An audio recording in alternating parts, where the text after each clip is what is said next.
수원영광교회 성도 여러분, 뵙고 싶었습니다. 다시 뵈니 반갑고 좋습니다.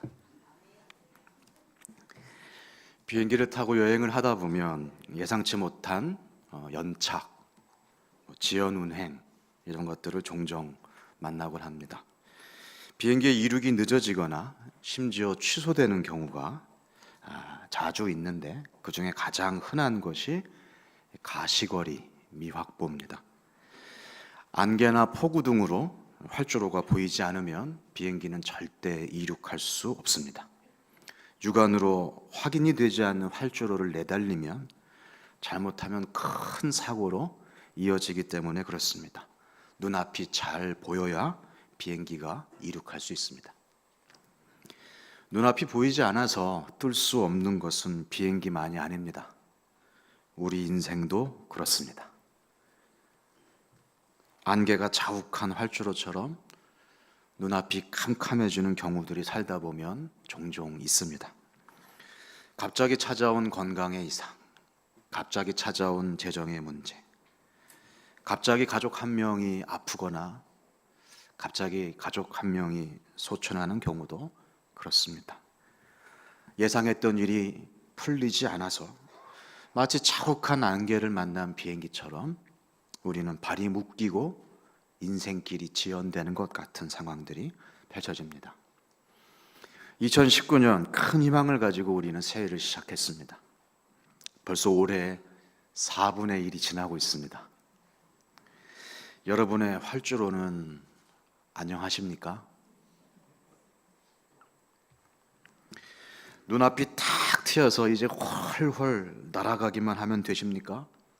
아니면 안개가 자욱해서 감히 나아가기가 두려운 그런 상태입니까? 새해가 밝았다고 하지만 별로 달라진 게 없는 것 같습니다. 아니, 더 나빠질지도 모르겠습니다. 세상의 문제는 여전하고 내 삶의 무게는 자꾸 더해만 갑니다. 해가 바뀌면 좀 나아질 줄 알았는데, 세상이 좀 바뀔 줄 알았는데, 숫자가 바뀌면 좀 나아지는 재미가 있어야 그 재미에 좀 힘을 내볼 텐데, 어떻게 올해도 달라진 것은 별로 없습니다. 마치 미세먼지의 형국처럼 더 짙어지고 더 복잡해지고 더 자욱해집니다. 저만 그런가요? 아니요. 우리는 다 어떻게 될지 가늠이 되지 않는 그런 예측 불가능한 세상을 우리는 살아가고 있습니다. 풀릴 듯 풀리지 않는 그 우리들의 문제는 마치 남북 관계를 보는 것 같습니다. 한국의 정치 상황을 보는 것 같습니다. 세상은 점점 더 복잡해집니다. 나만 잘한다고 되는 것도 아닙니다. 내일을 알 수 없는 불안하고 복잡한 시대 상황 속에서 우리는 이전 어떤 세대보다도 더 까다로운 선택을 강요받고 있는 그런 시대를 살아가고 있습니다. 이 불확실한 세상 속에서 안전한 이륙, 확실한 인생 여행을 할 수 있는 비결은 없을까요? 안개가 자욱한 것 같은 예측 불가능한 세상 속에서도 정말 담대하게 날아오를 수 있는 그런 비밀은 우리에게 없은 건가요? 오늘 하나님께서 우리에게 허락하신 노아의 이야기를 통해서 불확실한 세상 속에서도 확실한 생명의 길로 인도하시는 하나님의 손길을 우리는 오늘 발견하게 될 것입니다. 정말 잘 오셨습니다. 노아가 살던 때 역시 사실은 태평하고 소망 넘치던 그런 시대는 아니었습니다. 미세먼지는 없었을지 모르겠습니다. 그러나 도무지 앞날을 예상할 수 없는 아주 혼탁한 그런 시대였습니다. 그때의 상황을 잘 나타내주는 구절이 오늘 우리가 읽었던 본문 창세기 6장 5절과 6절에 있습니다. 다시 한번 함께 읽어보겠습니다. 5절과 6절 읽어봅시다. 시작. 여호와께서 사람의 죄악이 세상에 가득함과 그의 마음으로 생각하는 모든 계획이 항상 악할 뿐임을 보시고 땅 위에 사람 지으셨음을 한탄하사 마음에 근심하시고. 이 5절 말씀을 근거로 칼뱅은 인간의 전적 타락서를 주장하게 됐습니다. 인간은 완전히 타락했다. 인간은 완전히 썩어버렸기 때문에 하나님 앞에서 자기 힘으로 선한 일을 행할 어떤 능력도 자격도 갖추지 못했다. 자 봐라, 인간이 이만큼 썩었다. 그렇게 얘기했습니다. 적어도 그 시절은 그랬습니다. 그들은 오로지 악할 뿐이었습니다. 마음에 준비하고 계획하는 것도 다 악할 뿐이었습니다. 여러분, 형사재판에서요, 가해자의 범행이 이게 우발적인 건지 계획적인 건지에 따라서 형량이 달라집니다. 계획한 범행은 훨씬 더 많은 벌을 받게 되어 있습니다. 노아의 때 사람들은 의도적이고 계획적으로 악한 일을 꾀했습니다. 6절 보십시오.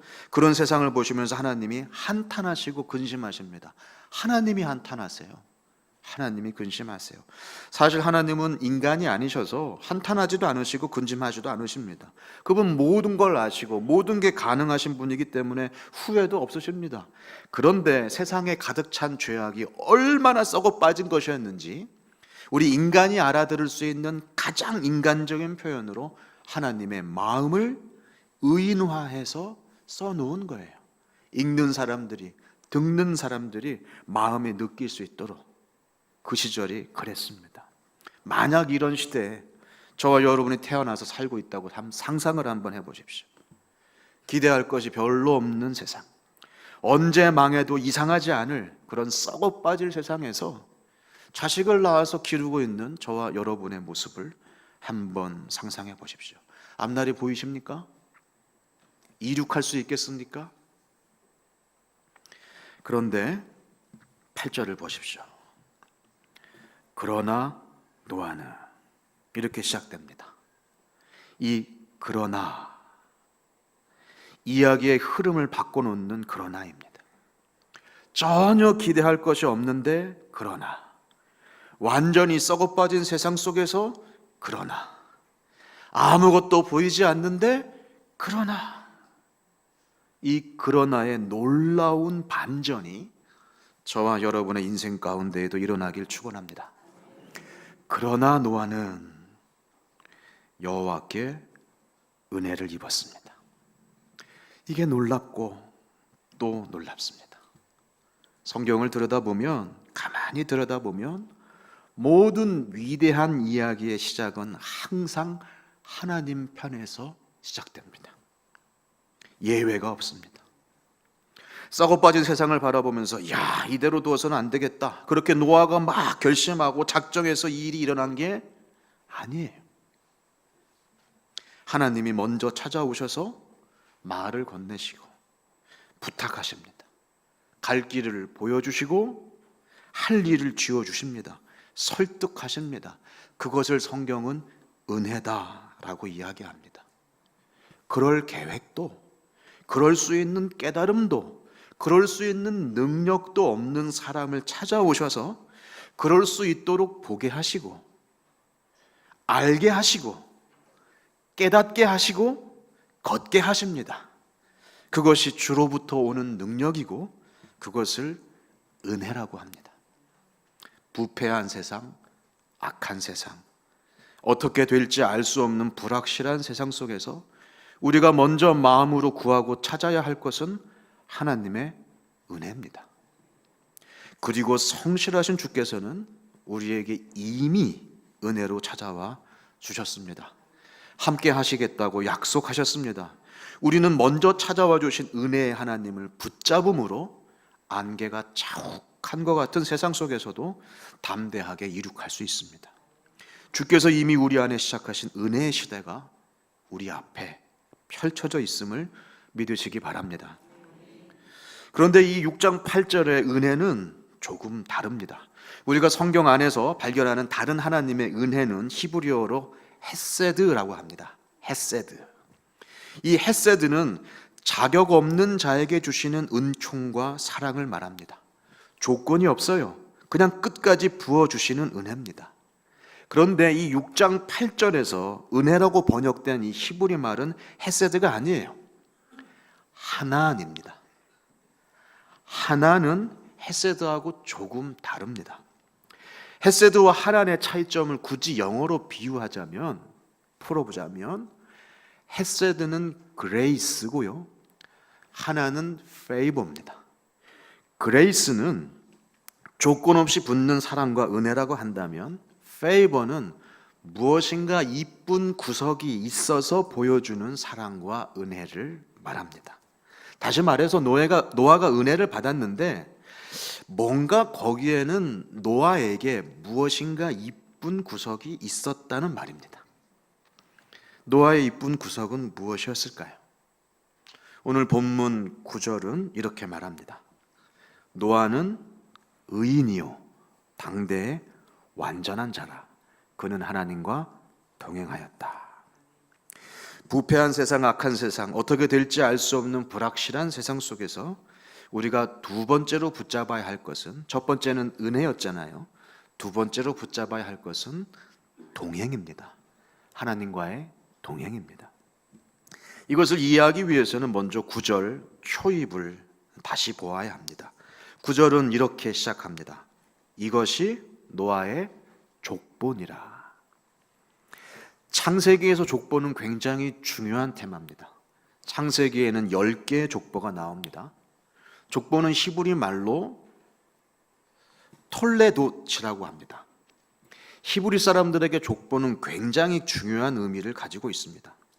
이 톨레도시라는 족보로 번역된 이 말이 창세기 다른 분야, 다른 구절에서는 계보, 어떨 땐 대략, 어떨 땐 사적, 또는 후에, 약전 등으로 다르게 번역이 되기도 했습니다. 사실 족보 기록을 말한다기보다는 연속된 사람들의 이야기, 그들 가운데 펼쳐지는 어떤 이야기라는 뜻입니다. 창세기에서 족보가 나오면 자, 누구의 족보다라는 얘기는 지금부터 누구의 이야기가 시작된다, 그런 뜻입니다. 그래서 노아의 족보는 굉장히 독특합니다. 다른 족보를 보면 그가 누구를 낳고 누구를 낳고 누구를 낳고 그렇게 여러 후손들의 이야기가 이어집니다. 그런데 노아의 족보에는 달랑 그의 아들 셈, 함, 야벳만 나옵니다. 창세기 뒤에 10장에 가보면 그 아들 셈, 함, 야벳의 족보들이 나와요. 그들의 후예들의 족보가 나옵니다. 그걸 노아의 족보라고 하질 않습니다. 그건 셈과 함과 야벳의 족보라고 말합니다. 다시 말해서 창세기 저자는 6장부터 9장의 이야기가 지금 노아만의 이야기다, 누구의 이야기가 아니라 노아의 이야기다 라고 어떤 소제목을 달아놓은 것입니다. 환기를 하는 거죠. 지금부터 내가 하는 이야기는 노아의 이야기인데 노아에게 이만큼 분량을 배정해야 될 정도로 굉장히 중요한 이야기다 라고 히브리 사람들에게 외치는 것입니다. 노아의 이야기, 그 핵심은 동행입니다. 구절을 보면 노아가 의인이고 완전한 자, 그렇게 완전한 자라고 기록이 되어 있지만 우리는 성경 전체를 통해서 우리는 잘 압니다. 의인은 없나니 하나도 없고. 이 세상에 완전한 사람이 누가 있겠어요? 노아라고 완전했겠습니까? 노아 나중에 포도주 먹고 뻘거벗고 난리를 치잖아요. 우린 다 압니다. 노아가 완전한 사람이 아니라는 것을. 여기 의인이라고 완전한 자라고 번역이 됐지만 이거는 완벽하다라는 뜻이 아닙니다. 이것은 앞뒤가 맞다, 전체적으로 조화를 이룬다라는 뉘앙스가 훨씬 많습니다. 앞뒤가 맞는 사람이란 뜻입니다. 그건 참 근사한 믿음입니다. 앞뒤가 맞는, 조화를 이루는, 그래서 그의 말과 행동이 납득이 되고 설득이 되는 믿음이기 때문에 그랬습니다. 이랬다가 저랬다가 하거나 입장할 때랑 퇴장할 때랑 다르거나 확 타올랐다가 갑자기 사그러들거나 그런 믿음이 아니기 때문에 노아는 근사한 믿음이었습니다. 한결같고 진중한 믿음, 말한 대로 살려고 하는 믿음, 그래서 적들까지도 고개를 끄덕이게 하는 믿음, 그런 믿음이 노아의 믿음이었습니다. 그래서 본문은 의인이요 완전한 자라, 이렇게 그냥 뜬구름 잡듯이 써놓은 표현을 보완하기 위해서 그 뒤에 뭐라고 설명을 덧붙였냐면 노아는 의인이요 당대의 완전한 자라. 그 뒤에 뭐라고 붙였습니까? 하나님과 동행하였더라. 각주예요, 주석이에요.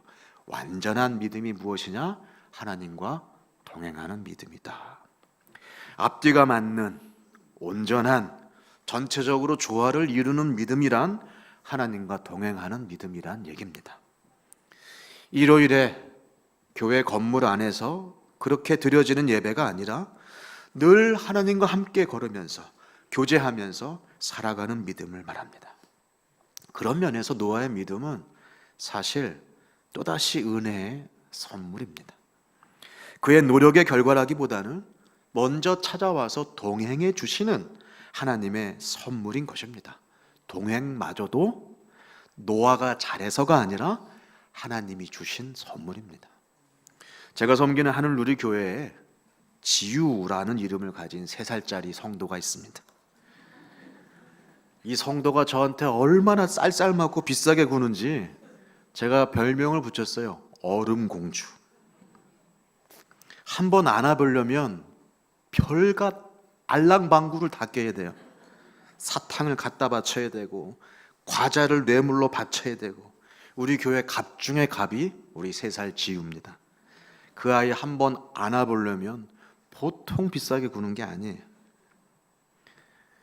그런데 이 지우가 자기 아빠한테는 얼마나 여우스짓을 하는지 모릅니다.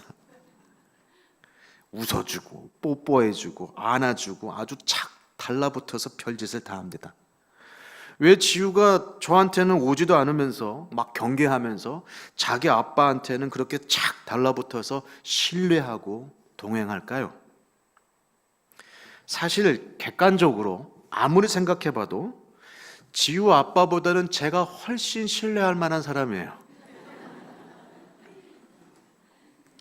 사회적 위치나 평상시 언행이나 인물만 봐도 지우 아빠는 왠지 약간 소도둑처럼 생겼어요. 저는 좀 참 믿을만하게 생기지 않았습니까? 근데 지우는 왜 그럴까요? 지우가 가만히 생각해 보니까 아빠는 믿음직한 사람이다. 그래서 착 달라붙기로 결정한 걸까요? 아니. 착 달라붙어 있다 보니까 아, 이 사람은 믿을 만한 사람이구나 라는 마음이 생긴 거예요. 이 사람은 내가 믿어도 내가 막 뛰어도 이 사람은 나를 받아줄 사람이다 라는 신뢰가 생긴 겁니다. 지우가 저랑 더 많은 시간을 보내다 보면 저에게도 비슷한 신뢰가 생길 것이라고 저는 소망합니다. 지우 이야기 그만하고 노아로 돌아가도록 하겠습니다. 노아가 가만히 생각해 보니까 아, 하나님만이 온전히 신뢰할 뿐이다. 그런 결론이 내려져서 하나님과 동행한 게 아니에요. 하나님이 찾아와 주시고 그의 곁에 있어 주시니까 하나님과 동행하다 보니까 노아에게 그런 믿음이 생긴 겁니다. 그래서 그는 의인이요 당대의 완전한 자라고 불릴 수 있었던 거예요. 그것까지도 동행하여 주신 하나님의 은혜인 것입니다. 부패한 세상, 악한 세상, 어떻게 될지 알 수 없는 안개 자욱한 활주로 같은 이 세상 속에서 우리가 사그라들지 않는 소망으로 멋지게 이룩하려면 노아처럼 하나님과 동행하여야 합니다. 먼저 우리를 찾아와 주신 하나님을 등지지 아니하고 매일의 삶 속에서 만나고 누리고 얼싸안고 뽀뽀해야 합니다. 먼저 우리를 찾아와 주신 하나님을 그렇게 얼싸안아야 됩니다. 이 설교를 우리 딸들이 들어야 되는데 다 컸다고 아빠를 안아주지도 않고 뽀뽀도 안 해주는 우리 애들이 좀 들어야 되는데 참 안타깝습니다. 우리는 머리 좀 컸다고 자기 혼자 할 수 있다고 부모를 마치 없는 존재처럼 여기며 혼자 살려고 하는 청소년처럼 하나님을 대합니다. 믿음이 없어서 하나님과 동행하지 않는 것이 아닙니다. 동행하려 하지 않으니까 그런 믿음이 생기지 않는 거예요.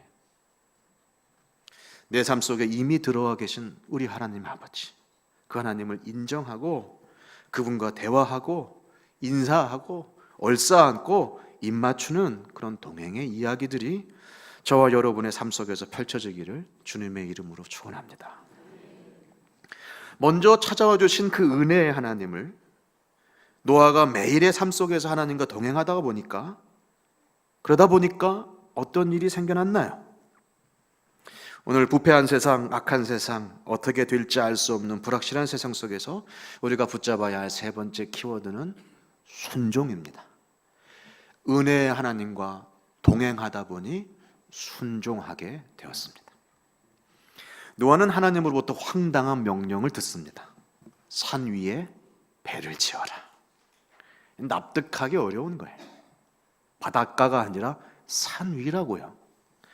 비를 한 번도 본 적이 없는 노아에게 온 세상이 다 잠길 정도로 비가 올 거다, 그 말씀은 말도 안 되는 얘기예요. 하나님이 지금 세상을 몰라도 너무 몰라서 하시는 말씀이에요.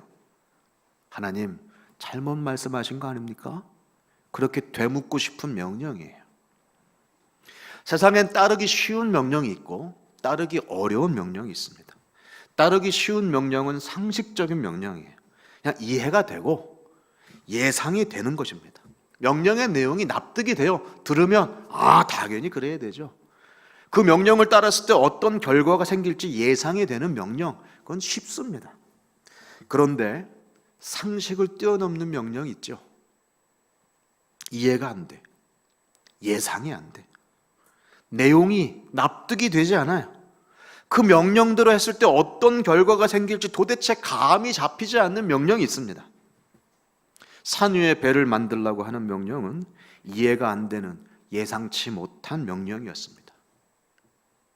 따르기 힘든 명령이었습니다. 이렇게 예측할 수 없는 명령에 온몸을 내어 맡기는 것을 순종이라고 합니다.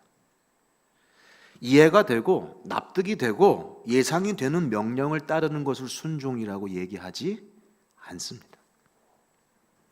방주로 번역된 히브리어 테바라는 말이 성경의 다른 이야기에 딱 한 번 더 등장합니다. 다시 말해서 성경 전체에 이 테바가 두 번 나옵니다.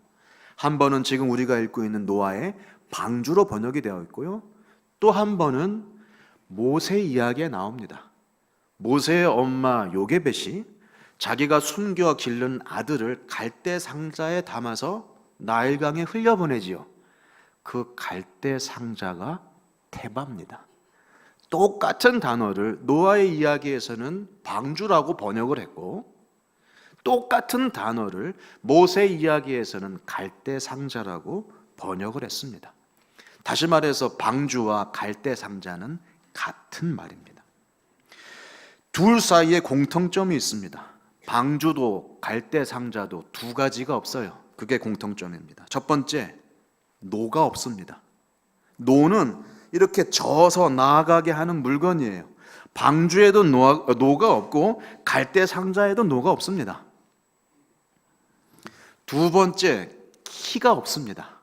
키는 비틀어서 방향을 전환을 시킬 때 쓰는 장치입니다. 방주에도 키가 없고 갈대 상자에도 키가 없습니다. 노가 없다는 건 무슨 뜻일까요? 자기 힘으로 앞으로 나아갈 힘이 없다는 거예요. 스스로 움직일 수 있는 동력이 없다는 겁니다. 키가 없다는 것은 무슨 뜻일까요? 자기 스스로 방향을 틀 수 있는 능력이 없다는 겁니다. 원하는 곳으로 방향을 틀 수 있는 그런 힘이 자기에게 없다는 거예요. 방주도 그랬고 칼대 상자도 그랬습니다. 그냥 물의 흐름에 자기를 내어 맡기는 것 외에는 도리가 없어요. 그게 바로 순종입니다. 하나님이 세상을 구원하실 위대한 이야기에 노도 없고 키도 없는 방주를 사용하셨습니다. 하나님이 이스라엘이라고 한 나라를 세우실 위대한 이야기에 노도 없고 키도 없는 갈대 상자를 통하여서 모세를 건져내셨습니다. 하나님은 중요한 두 이야기에 아무것도 할 수 없는 테바를 사용하셨습니다. 어떻게 될지 알 수 없고 심지어 나아가거나 방향을 틀 수 있는 힘이 자기한테 요만큼도 없는데도 불구하고 모든 것을 내어 맡기는 순종, 그 순종을 하나님은 사용하신 것입니다. 제대로 된 목사라면, 제대로 된 성도라면 어떻게 하면 건강한 교회로 설 수 있을까 고민하지 않을 수 없습니다. 특히나 요즘같이 부패한 세상, 악한 세상, 어떻게 될지 알 수 없는 세상을 통과하는 성도라면 그렇게 해야 됩니다. 제가 하나님이 기뻐하시는 정말 건강한 교회, 하나님이 기쁘게 사용하시는 건강한 교회의 공통점 한 가지를 발견했습니다. 여러분들에게 말씀해 드리겠습니다. 오늘 정말 잘 오셨어요. 그 교회들은 모두 예측 불가능한 교회였습니다. 왜 예측 불가능한 교회가 건강한 교회일까요? 사람들은 예측 불가능한 것을 좋아하지 않습니다. 그래서 어떻게 하면 변수를 줄일 수 있을까? 그래서 수요를 예측하고 시장 상황을 예측하고 문제를 예측하고 문제를 대비합니다. 계획을 하고 기획을 하고 역량을 키우고 집중해서 문제를 해결해 갑니다. 현대 교회도 많이 그렇게 합니다. 지역사회를 분석하고 미래 상황을 예측하고 그에 대비하려고 합니다. 변수를 최대한 줄여서 예측 불가능한 상황들을 극복해서 지속 가능한 목회가 되도록 애씁니다. 실제로 그렇게 해서 놀라운 성과들을 이루기도 합니다. 그래서요. 그래서 그렇게 예측하고 계획하고 기획해서 실행하고 성취하면 그건 은혜가 아닌 거예요. 왜요? 내가 예측한 거니까. 내가 이럴 줄 알았지. 내가 계획했잖아요. 내가 진행했잖아요. 그래서 내가 이룬 거잖아요. 이건 내 업적이에요. 이건 내 성과예요. 물론 겉으로는 플랜카드를 크게 붙입니다. 하나님이 하셨습니다. 그러나 그런 마음이 하나도 없어요. 그렇게 예측하고 기획하고 실행해서 이룬 것은 내 거니까. 은혜가 없어요. 인간의 업적이 됩니다. 그런데 하나님이 일하시는 교회들은 난리도 아니에요. 예측하지 못한 때에, 예측하지 못한 장소에서, 예측하지 못한 사람을 통해서, 예측하지 못한 방법으로 예상하지도 못한 일이 일어납니다. 보면서 이건 은혜라고 밖에 얘기가 안 돼요. 그냥 자동적으로 하나님이 하셨다라고 밖에 고백할 수 없는 일들이 일어나요. 아무도 예상하지 못한 일이었기 때문에 그렇습니다. 그게 은혜예요. 지금 이 시대에 필요한 것은 견고히 지어진 계획도시가 아닙니다. 키도 없고 노도 없는 방주를 짓는 순종입니다. 키도 없고 노도 없는 방주에 올라타는 믿음입니다. 은혜가 있고 동행이 있고 순종이 있는 너와 같은 믿음이 이 시대에 필요합니다. 수원영광교회가 그런 교회가 되시기를 축원합니다. 어떻게 될지 모르는 안개가 자욱한 세상 속에서도 순종의 동력으로 아주 힘차게 날아오르는 교회가 되시기를 축원합니다. 뭐 달라질 게 있겠어? 우리는 쉽게 희망을 내려놓습니다. 우리가 안 해본 게 아니잖아. 우리는 쉽게 포기합니다. 이 썩어져가는 세상 속에서 우리는 반복된 실패 가운데 소망을 놓아버리기가 쉽습니다. 그렇지 않습니다.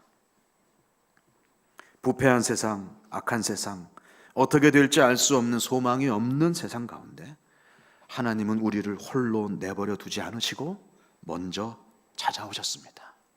그 하나님의 은혜를 기억하십시오. 그 하나님과 동행하면서 앞뒤가 맞는 온전한 근사한 믿음으로 누군가는 서 주십시오.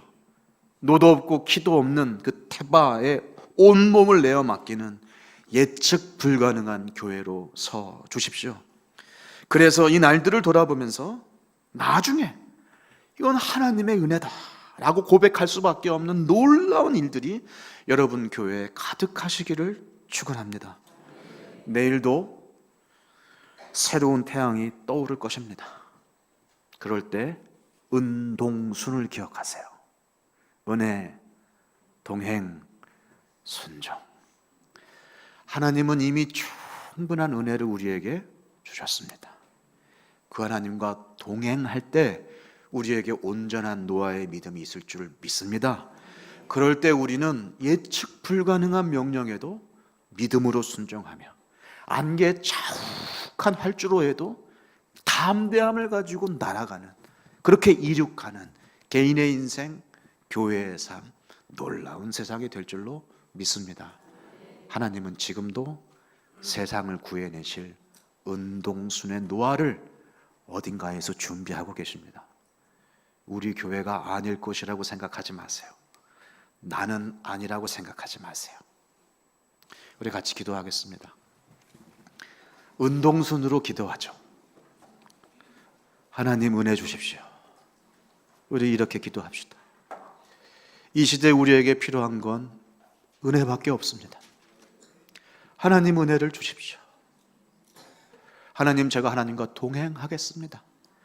착 달라붙어서 끌어안고 목을 안고 뽀뽀하는 그 지우처럼 제가 하나님께 착 달라붙어서 동행하겠습니다.